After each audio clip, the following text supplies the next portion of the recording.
Hi, I wanted to do a series of videos, mainly for my friends or others who are interested or have heard about Second Life, but don't really know that much about it or have only heard bad things. I'm not going to be really doing tutorials, but if you have a question, or I feel like, I don't know, on a whim feel like discussing some part of Second Life, then I'll make more videos. There are many ways to use Second Life.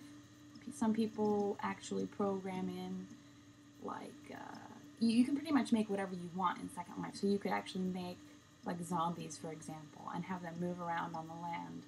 And you can make and use weapons in Second Life. So you can sort of turn it into a game, an actual playable game if you want. A lot of people just use it sort of the same way I use it, which is I think of my avatar as sort of a fashion doll, and I just dress her up and take photos.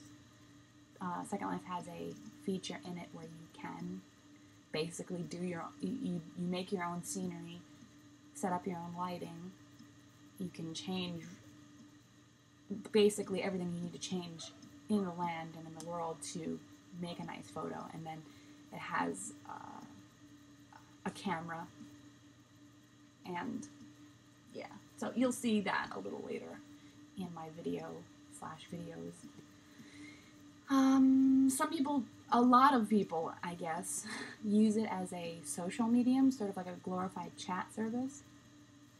And you may have heard some negative things, or maybe if you're into it, not so negative things, about people just coming on here to have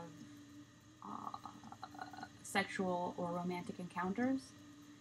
I don't use it that way. Some people view it as really negative.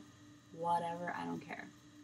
There are areas in Second Life that are general, absolutely nothing adult. There's moderate for those of us in between who don't care but don't actually want to see like nudity and stuff all the time.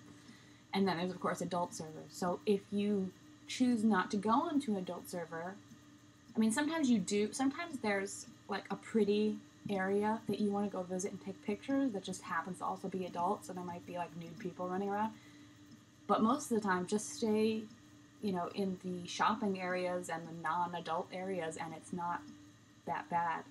Sometimes you'll see annoying people show up, but there's always a block list. You can always de-render the person if they're intrusive in your scene. Like, if you're taking a picture and someone naked is running around behind you, you can just click on them and de-render them and they disappear.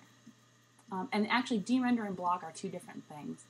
Sometimes the person's not being annoying, but you want them out of the scene, and you don't want to bother them and tell them to go away. So you just de-render them, and they have no idea. It doesn't affect anything else other than on your screen. Anyway, like I said, I'll explain more later. So I don't think of my avatar as me, and I'm not that social. I have made a few friends and contacts through Second Life. Just like people who are like, hey, let's go take this cute picture, and we all dress up in a theme and go take photos. It's basically like dolls for me. And actually, I got into Second Life. I tried Second Life years ago. Didn't like it. It was not as nice as it is now. But recently, one of my friends who I knew through doll collecting, fashion doll collecting, I tried Second Life again because of that. So that's kind of, and there are plenty of people on here who use it for that. So if that appeals to you, the photography aspect, the sightseeing aspect, the dress-up doll aspect, you can also be a boy, by the way. Anyway, if you like that, go ahead and try it, and that's what these videos are for, is to let you know that it doesn't have to be, it's whatever you want it to be.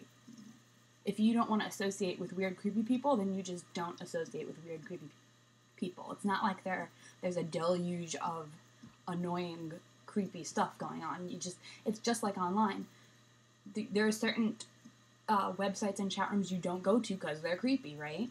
Or you don't go look at porn unless you want to look at porn. Same with Second Life. You don't go to an adult server where you know there's going to be stuff going on.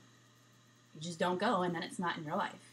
So it's like, I don't know. Like saying that Second Life is creepy because certain people on it go on it for creepy reasons is, you could say the same about the internet. Ooh, the internet is creepy because certain people use the internet to do creepy things. Well, yeah, that's going to happen. Every place you go, everything you try to do, every game you try to play, there's going to be unsavory people, or unsavory to you, and then there's going to be all kinds of other different people, and you can just choose whichever community that you want to participate in it.